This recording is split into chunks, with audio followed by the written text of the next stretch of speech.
Welcome everybody to the June 29th, 2023 Board of Public Works and Safety meeting. Roll call, please. Mr. Long. Here. Ms. Greenwell. Mr. Kleina. Here. Are there any conflict of interest statements? No, sir. The number 4, the approval of minutes of the meeting of June 15th, 2023 and June 22nd, 2023. We're good? Yeah. I recommend approval of both June 15th and June 22nd meeting.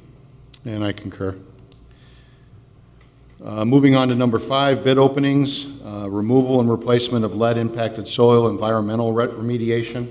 It looks like we have one, and it's from Blue River Environmental and Restoration in Fairland, Indiana.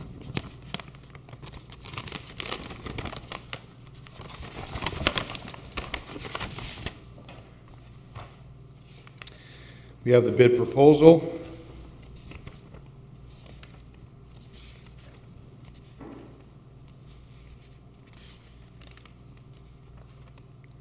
We have the Form 96,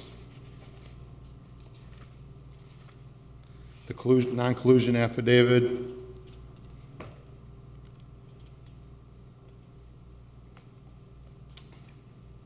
and the bid bond. And their bid is $2,798,464. Again, that's $2,798,464.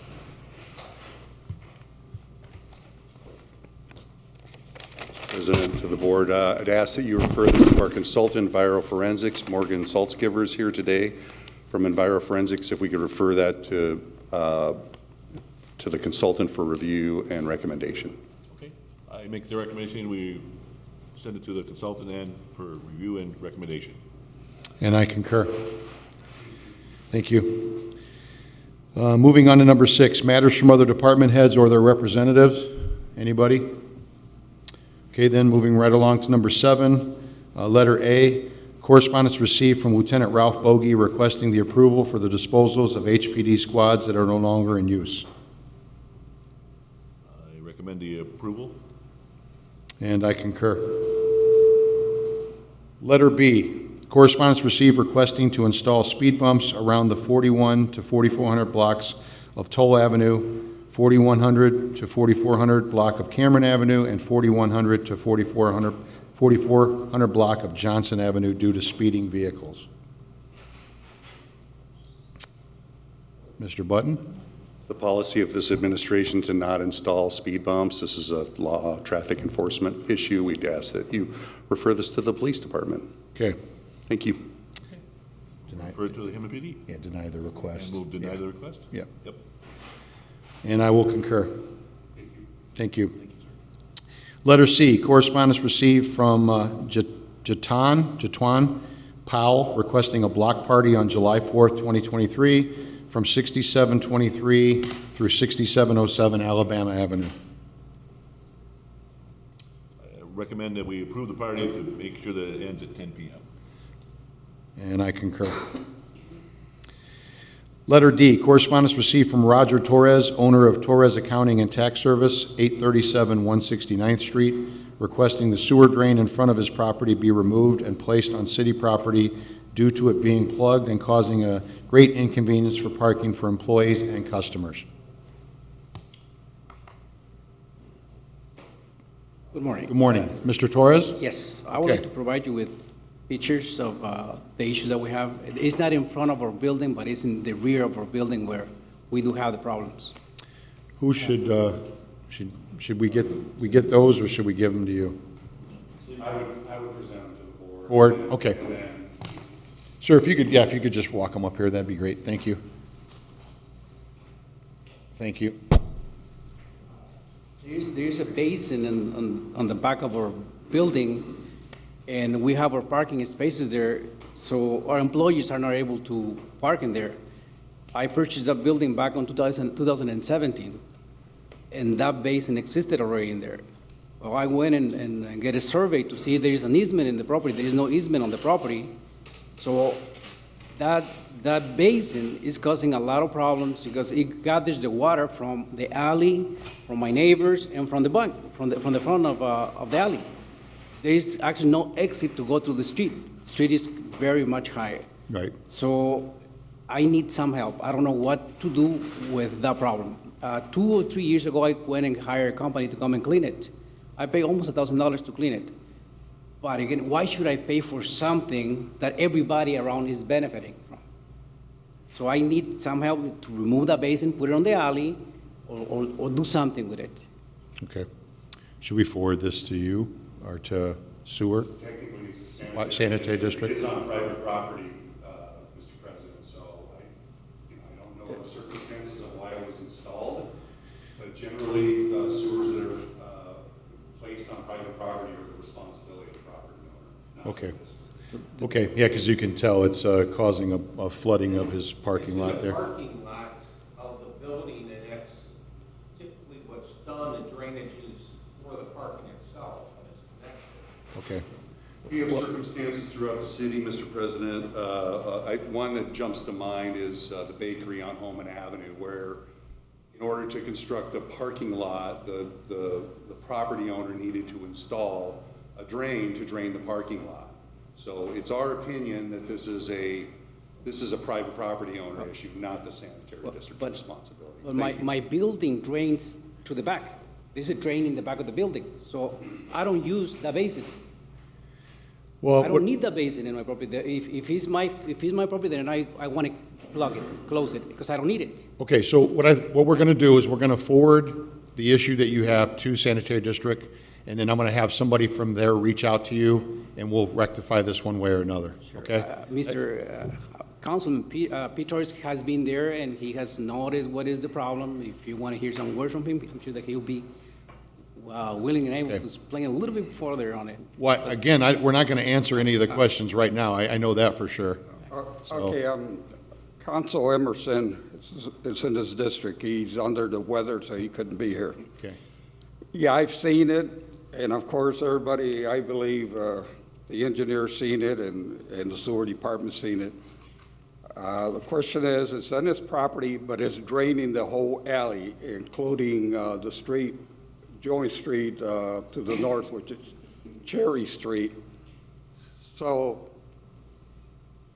he told me that if the city doesn't do anything, since it's plugged up anyway and it's costing him thousands of dollars to unplug it, he's just gonna cap it, and then it's gonna create problems.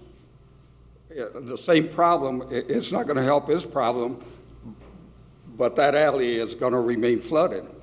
And it doesn't have no other draining system in that alley, so it needs a drainage system.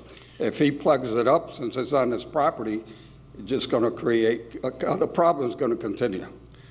well, Councilman, again, this is not a subject of our expertise here, so we're gonna have to forward it to sanitary district and see what can be done. Okay. And whose responsibility it is, because I don't know whose it is at this point, so. Okay. So, Donnie, I would make a recommendation to forward his request to sanitary district, yeah. I'm gonna recommend that we send this to sanitary district for recommendation. And I will concur. Moving on to letter E, request from Hessville Bible Church advising they will be holding a gospel sing outside their church on Sunday, July 2nd, 2023, from 6 p.m. to 8 p.m. No, there's just All right, I recommend approval of the, for the church. and I concur. Letter F, correspondence received from Trevira Alexander requesting permission to hold a block party for the celebration of life on July 15th, 2023, from 3 p.m. to 9 p.m., closing Jennings and Noble with no residents being affected. You're not requesting Mayor Peters? No. Okay, all right, I recommend approval of the request. And I will concur. Letter G, correspondence received from New Life Community Church requesting permission to block off Hammond Street between Hickory and Elm for a back-to-school block party on July 23rd, 2023, from 11 a.m. until 2 p.m. Hoffman? What did I say? Holman? Holman, okay, sorry. Hoffman. I recommend approval for the New Life Church. And I will concur. Matters from board members, you have anything? No, sir. Number 9, new business. Letter A, disposal authorizations received from the Hammond Police Department, submitted for approval.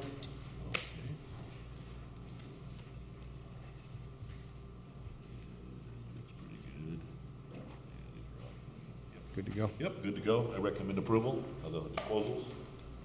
And I concur. Letter B, addendum application to permit drawing set to include the masonry tower signage for the Hammond Fire Station Number 2 project, submitted for approval. Good to go, I assume? Yeah. All right, I recommend approval of number 2 project. Okay, and I will concur. Letter C, contract with Impact Networking Indiana LLC for the copier at Public Works Department, submitted for approval. I recommend approval of the impact. And I concur. Letter D, funding allocation request form requesting $267,000 of Sixth District Gaming Fund and Mayor's Gaming Fund to be allocated for the overlay program for 169th Street from Kennedy Avenue to Parrish Avenue. Good. Yep, I recommend approval. And I will point out, it's been signed by the controller and the mayor, and I will concur. Letter E, funding allocation request form requesting $31,276 of Second District Gaming Fund to be allocated for the overlay program for the 200 block of an alley between Ogden Street and Douglas Street. Grateful to Councilman Torres to support this project. The board had seen the Capital Improvement Board funding allocation last week. This is the other half to reconstruct the alley north of Ogden, the 200 block. And I'm grateful to Councilman Torres for his support and participation in this project. Thank you. Okay. I recommend approval from the councilman for the Second District. Also signed by the councilman, the controller, and the mayor, and I will concur. Moving on to letter F, funding allocation request form requesting $58,100 of Sixth District Gaming Fund to be allocated for the overlay program from 176th Place from New Hampshire Avenue east to the dead end. Same thing, good? Yep, okay. I recommend approval of the request. Again, signed by the councilman, controller, and the mayor, and I concur. Moving on to letter G, funding allocation request form requesting $16,050 of Third District Gaming Fund be allocated for the Columbia Avenue fence, remaining balance submitted for approval. I think this was in conjunction with a redevelopment commission project that was ongoing and Councilman Tyler's participation. Appreciate your consideration. Okay. I recommend approval. Okay, signed by the controller and the mayor, and I concur. Let's see. Letter H, funding allocation request form requesting $40,000 of Second District Gaming Fund to be allocated for the Festival of the Lakes Park Gaming Fund. Yeah, that's good. Yeah. I recommend approval of the request. It was signed again by the mayor and the controller, and I concur. Letter I, funding allocation request form requesting $40,000 of Fifth District Gaming Fund to be allocated for the Festival of the Lakes Park Gaming Fund. Yeah. Okay, I recommend approval of the Fifth District. Again, signed by the mayor and the controller. That was letter I, right? Yes. Good. J, First Amendment to take the August 8th, 2007 agreement for the sale of water to the civil city of Hammond by the Hammond Water Department, Hammond Works Department for the resale to the village of Lansing. We're good with that, right? Yes. I recommend approval. And I will concur. Letter K, orders to rescind and release orders to demolish for properties located at 1429 Truman Street, 6312 Madison Avenue, front and rear, and 4315 Toll Avenue, submitted for approval. All good. Okay, I'll recommend approval on all the addresses. And I will concur. Letter L, agreement to purchase real estate located at 1026 Kenwood, submitted for approval. I recommend approval of the sale of 1026 Kenwood. And I will concur. Okay, letter M. Resolution number 23-4145, an intergovernmental agreement between the City of Hammond and Hammond Department of Redevelopment to transfer properties located at 5616 Walter Avenue, 609 Thornton, 5511 Beale Avenue, 5509 Beale Avenue, AKA 730 Fayette Street, 5507 Beale Avenue, 5543 Walter Avenue, 5545 Walter Avenue, 5549 Walter Avenue, 5551 Walter Avenue, 5557 Walter Avenue, 5612 Alice Avenue, and 5614 Alice Avenue. No issue, screen, we're good? Okay. Okay, I recommend approval. And I will concur. Letter N, notice of violation hearing for property located at 1311 Lakeview Avenue. Good morning. Thank you, sir.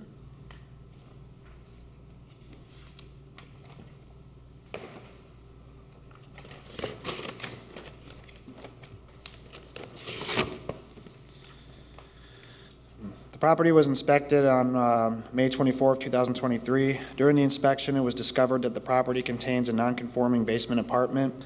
Based on the current construction, the property does not meet minimum housing requirements to allow for the basement apartment to exist. The apartment is in violation of IRC Code 3051, minimum height, the basement ceiling measured at 6.3 feet, so less than 7 feet minimum requirement. IRC Code 3171, dwelling unit separation. There was not an adequate fire separation between the first floor and the basement. The IRC Code 303.3 for the bathroom measured at less than 6'8", which is the minimum requirement for a bathroom. There were no permits to account for the creation of the basement apartment for IRC Code 150. And the zoning of the property did not meet requirement to have more than 2 units inside.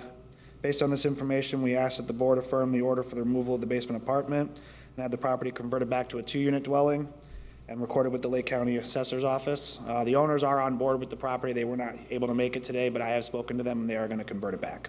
Sounds good. Okay, all right. I recommend the approval, removal of basement. And I concur. Thank you, sir. Moving on to letter O, notice of violation hearing for property located at 2226 White Oak Avenue.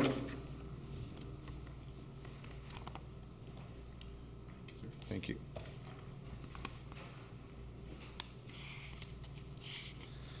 This property was inspected May 16th, 2023. During the inspection, the property contained a basement apartment. Based on the current construction, the property did not meet the minimum housing requirements for a basement apartment to exist. The apartment was in violation of the IRC Code 317, dwelling unit separation. Basement apartment didn't have fire separation between the first floor and itself. Hammond Municipal Code 5103. There were no permits to account for the creation of the basement apartment. And then IRC Code 3302, penetrations. First floor and basement apartment, there were clear penetrations through the holes of the ceiling through the first floor. So if there was a fire to happen, then the fire would cause more damage to the property than it would if it was properly rated. Based on this information, we ask the board to affirm the order of the basement apartment and be recorded with the Lake County Recorder's Office. Have you spoke to them or no? I had contact with the property manager, its property boss. I thought someone was going to be here today from them, but I guess nobody showed up. So I'm guessing we're just asking for the removal order. Gotcha, okay. Okay. I recommend approval of removal of the basement apartment. And I concur. Thank you very much. Thank you. Okay, moving on to letter P, right-of-way permits. Looks like there's 7 of them received from engineering submitted for approval. Mr. Gordish, Good morning. how are you? Fantastic. Good. So multiple permits, several from NIPSCO with pole upgrades just throughout the city. Comcast, we have 2, AT&T 1, and the big one is greatly moving forward to Ashen with the Westlake corridor for 165th. They are requesting a closure on 165th, July 17th through the 22nd for track installation. And with the detour would be Conkey, basically. And the representatives from the Westlake are here, Anthony and Dave, so if they want to speak on the behalf of the closure to explain what's going to be done, but approximately 1 week. Just like 173rd, everything else will be open, so. That's a complete closure, I'm sorry. Yeah, it's okay. Complete closure, Closure. 165th East Ambulance Because- Town? Yes, because they're putting the track through the intersection.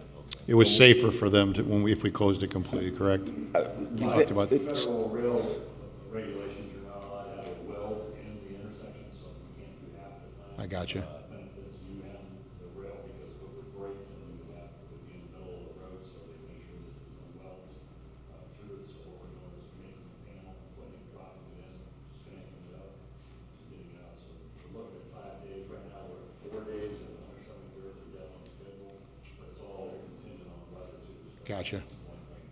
Okay.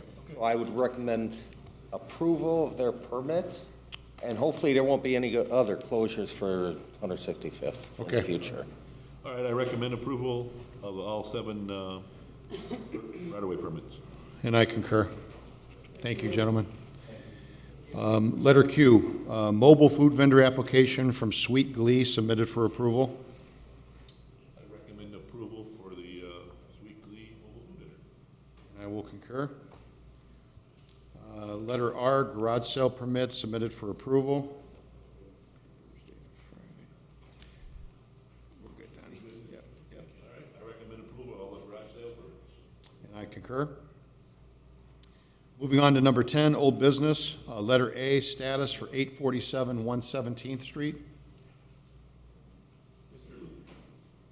Good morning. This is the old library located 800 block of 117th. If Mr. Sears is here? There's been, as far as building, there's been no progress since pre-COVID. I think the last time I was in there was 2019. Okay. What was your name again, sir? Brian Sears? Brian Sears? Yes.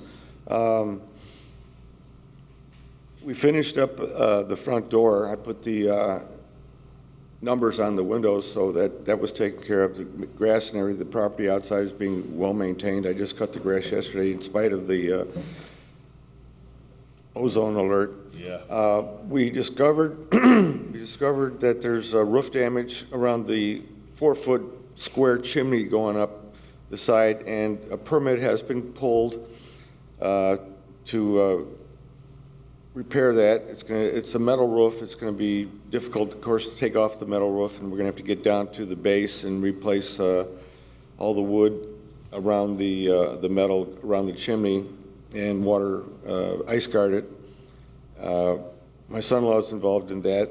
In order to erect the scaffolding, because it's a very narrow area back there with a little sidewalk, I got permission from the neighbor to remove part of my cyclone fence and go 4 foot into her property line and erect a new cyclone fence, temporary, because she has a dog that is like Marmaduke, and I mean, it could put its head on top of a 4-foot fence and eat you up. Even though it's an older dog, it's a horse.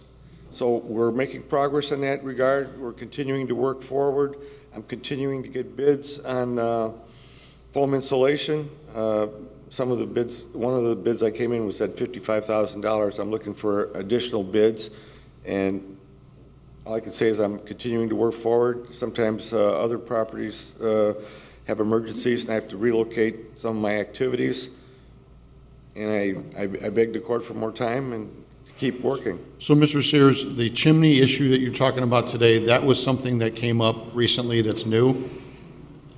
Or was that an existing issue that they found to begin with? It's kind of an existing thing that is getting worse, and in order to get the insulation on the roof, we need to have a sound roof, and this needs to be taken care of. So we have to come up at some point with the game plan of when you suspect it will be done or when there's going to be movement, significant movement, I think, at this point. So how do we get, where are we at with that?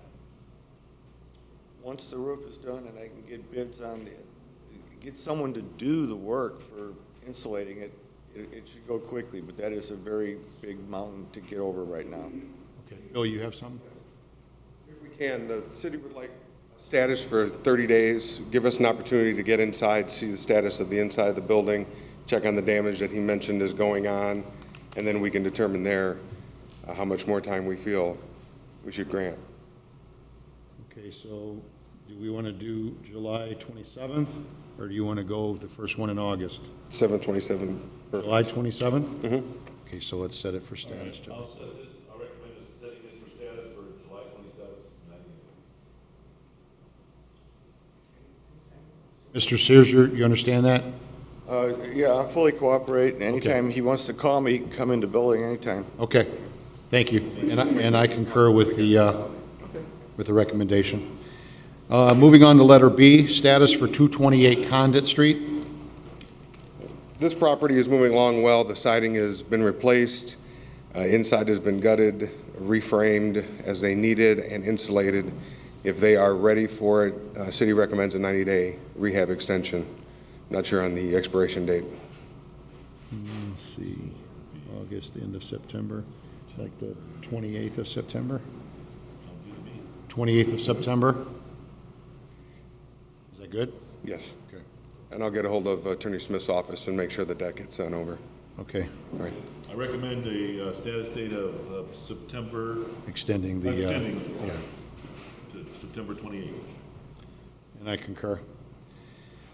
Letter C, status, temporary stop signs at the corner of Vine and Arizona. Still needed. Progress on Kennedy Avenue is continuing.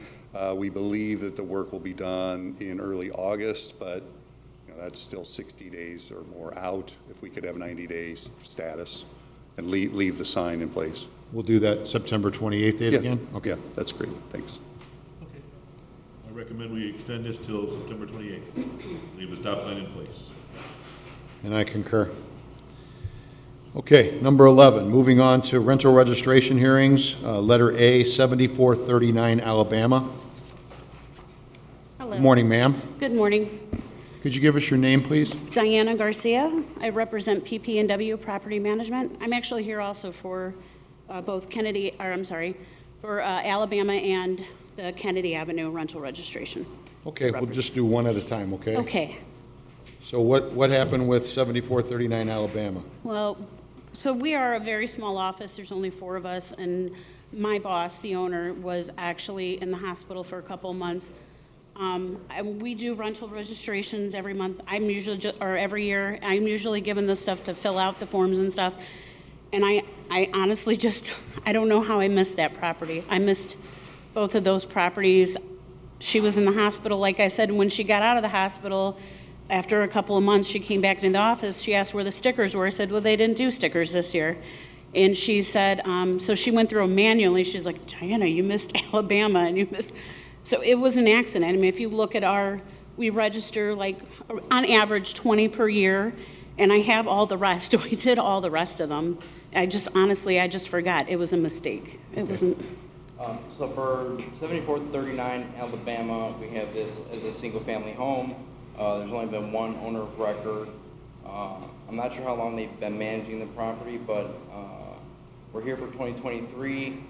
They were late in 2020, however, they paid the late fee in 2020.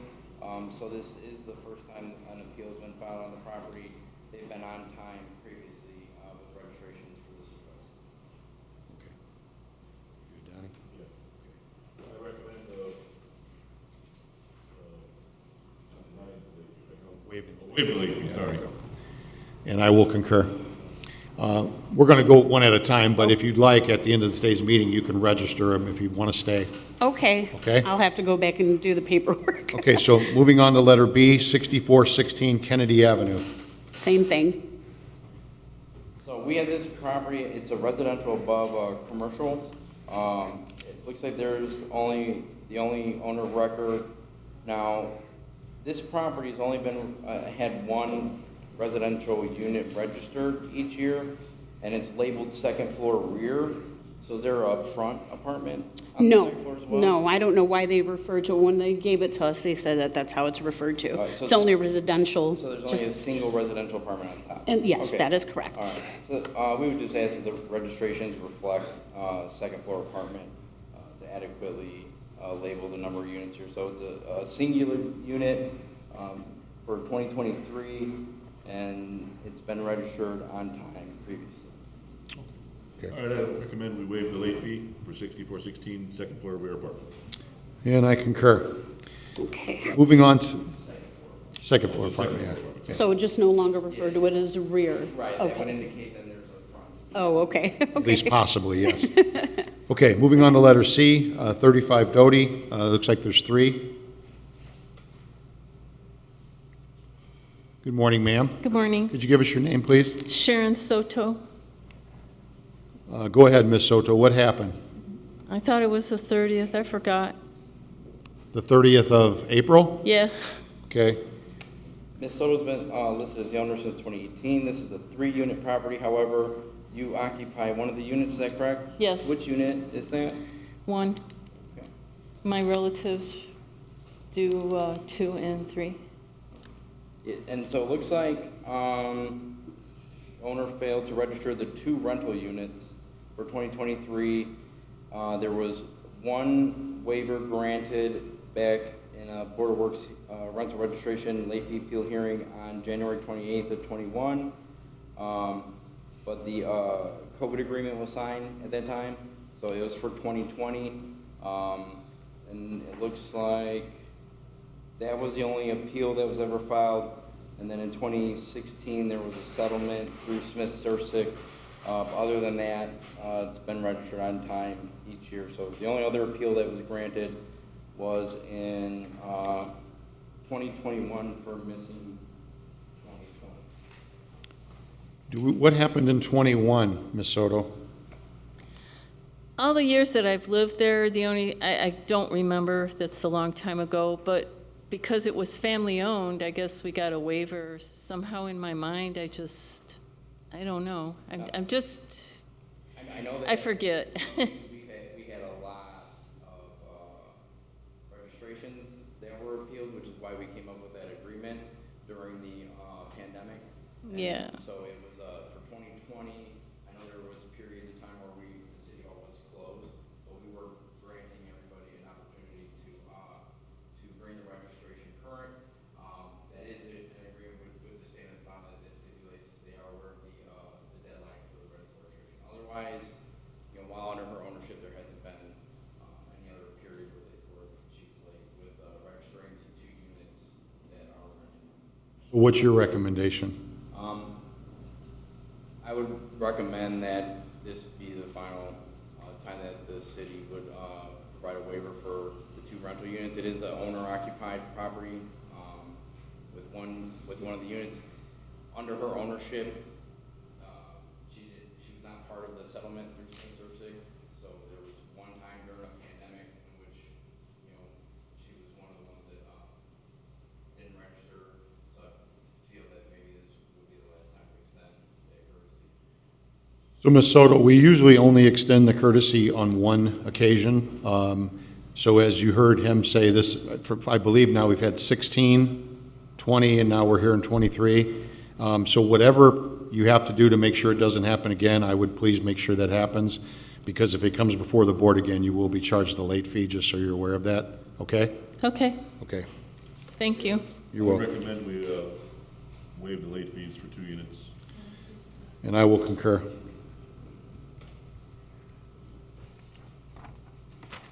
Okay, moving on to letter D, 4315 Holman Avenue. Gotcha. Javier and Martha Rodriguez? No? So it looks like they've been the owner since 2004. This is a single-family home. They appeared before the board last year and received a waiver of the late fees for 2020 and 2021, allowing to register for 2022 at the regular rate of $5. And now we're, here again for failing to register for 2023.